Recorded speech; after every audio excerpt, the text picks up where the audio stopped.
What's up, YouTube? This is Too Raw for TV. All right, so before I get into this video, I want to give a big shout out to the brother Aram for once again showing love to the channel with a donation via the PayPal. Much respect to him for showing love once again to Too Raw for TV. All right, so I want to talk about Wilt Chamberlain and one of the finest seasons that any player has ever had in the history of the NBA. Okay. Now, of course, the year before, Wilt showcased that he had an all-around game because earlier on in his career, people just said that Wilt was just a guy that shot the ball a lot, you know. And his prime, he was shooting the ball 39, 40 times a night with the Philadelphia Warriors. Now, never mind that he improved the team by 17 victories his rookie year. The knock was he couldn't beat the Boston Celtics. Well, then again, nobody could beat the Boston Celtics. Not Elgin Baylor, not Jerry West, not Oscar Robertson, not Bob Pettit, not Walt Bellamy, not Cliff Hagan, not anybody. But Wilt was supposed to beat teams single-handedly. George Mikan couldn't beat teams single-handedly. He needed Hall of Fame help from Slater Martin. He needed Hall of Fame help from Jim Pollard and Vern Mickelson. But it is what it is. 1966-67, the Philadelphia 76ers went a then record 68-13 en route to winning the franchise's second NBA championship. I say second. Some people say, wait a minute, that was the first, right? 1967 and then 1983, right? Well, no.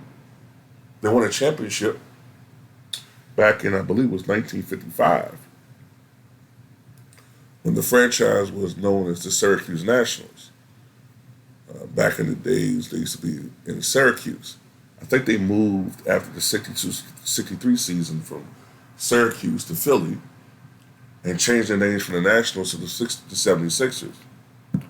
And that's how they became. So this was their second franchise championship. But the very next year, for the third consecutive year, the Philadelphia 76ers had the best record in the NBA. They went 62-20 that season, in 67-68. Now, the only problem with that season was the team had injuries, which is something they didn't really have to deal with the year before. And ultimately, these injuries, I believe, to Luke Jackson, Billy Cunningham, and I think Chet Walker, these injuries proved to be too much for them to overcome, and ultimately they lost to the Boston Celtics in the divisional finals. But Wilt Chamberlain had a monster season that year. Monster season. It was no longer about scoring with Wilt at that point. At that point in his career, Wilt wanted to display his overall game. And that he did. First of all, he led the NBA in total assists. At that time, assists and scoring titles were given not by average or per game basis, but total points. That's why, for instance, in the 1967-68 season, that same year, that's why the scoring title was given to Dave Bing, who scored the most points in the NBA, despite the fact that Oscar Robertson led the NBA in scoring average. I think it was 29.5 or something like that. But that's why. Wilt had more assists than anybody else in the NBA, 702 assists in that season, 702 assists. But he was second in the NBA in assists. I believe he averaged 8.3 assists per game. So he was second in the NBA in assists. He averaged 24.3 points per game, which sounds rather pedestrian by his standards, but his field goal percentage went way up The year before, he shot an NBA record 68% from the floor. Forget where he shot that year. Let me see if I can pull that up for you guys. 67, 68. He shot 59.5% from the floor, which was lower, but still that led the NBA in field goal percentage. Matter of fact, for 4 consecutive years, from 1965-66 to 68-69, Wilt Chamberlain led the NBA in field goal percentage. And overall, he led the NBA in field goal percentage 1, 2, 3, 4, 5, 6, 7, 8, 9 different times, which is second only to Shaq, who I think led the NBA field goal percentage 11 times. And he also averaged 23.8 rebounds per game.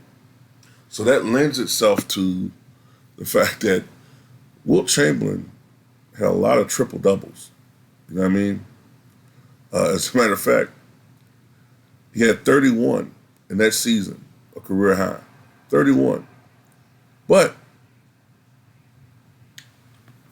we have to remember something here. They didn't count blocks back then. Didn't count blocks. And so that counted against Wilt because there's an amazing stat that comes out from that season. Now, at the time, there was a statistician for the 76ers. And I believe his name might have been Harvey Pollack. Let's see if I can pull out his name. Yeah. His name was Harvey Pollack. And he was, at the time, the Philadelphia 76ers statistician. I think he was their statistician for over 50 years. And it was that season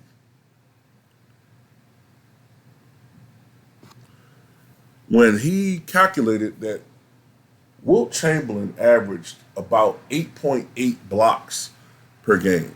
8.8 blocks. He also calculated that during that same year, Bill Russell averaged 8.1 blocks per game, which is why I always say, if you really had all of the numbers for these guys, the record books would look so much different.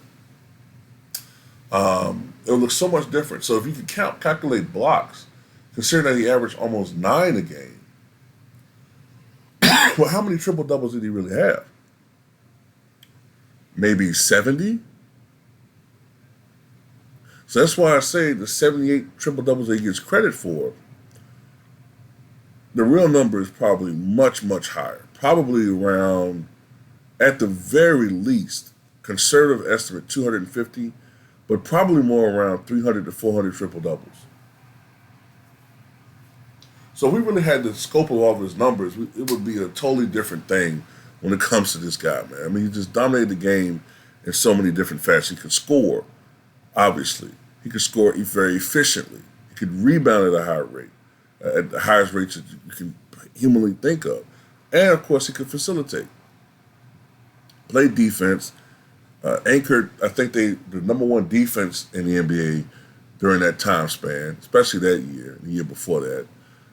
So this was a supreme player. Wilt also won his last MVP award in that season, 67-68. It was also during that year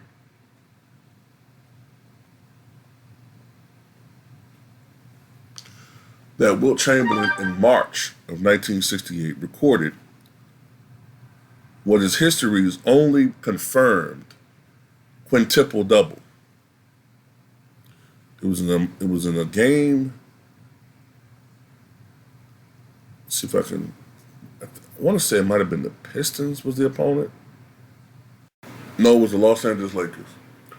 In this game against the Lakers in 1968, Wilt Chamberlain had 53 points, 32 rebounds, 14 assists, 24 blocks, and 11 steals in a 158-128 victory. And, I mean, he really was putting up a lot of incredible numbers. You know what I mean? And we marveled at what Russell Westbrook did a couple of years ago when he had a 2020 game.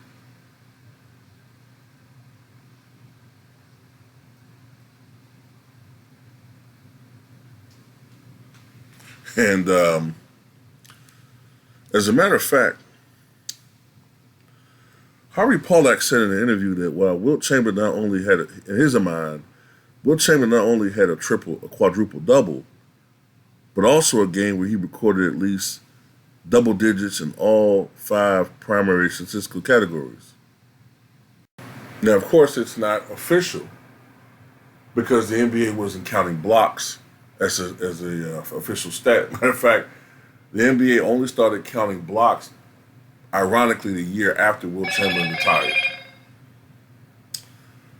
It was also during that season that Wilt Chamberlain became the first player in NBA history to reach 25,000 career points. So this was a historic year for Wilt. Keep in mind that it had only been in 1966 that Wilt surpassed Bob Pettit as the all-time leading scorer. So had Wilt not altered his game to be more of a team-oriented player, especially with the Laker years, Wilt would have blown out some of these scoring records as far as career scoring averages, possibly even still have the points record. Had he played at the same pace that he was playing with his early part of his Warriors years, and who knows how many points this guy could have scored. And also, he would have kept playing. If he had known that there had been such an emphasis on numbers and records, Wilt would have kept playing into his 40s. And he would probably, would have been more of a concern of being a primary scorer. So anyway, just want to put that out there, man. The man had a phenomenal career, but that particular season was great, unbelievable. In the postseason that year, I think he averaged around 24 and 7, if I'm not mistaken. So anyway, shout out to Wilt Chamberlain, man, one of the great players of all times. And he wasn't just a scorer; he was a guy that could do it all.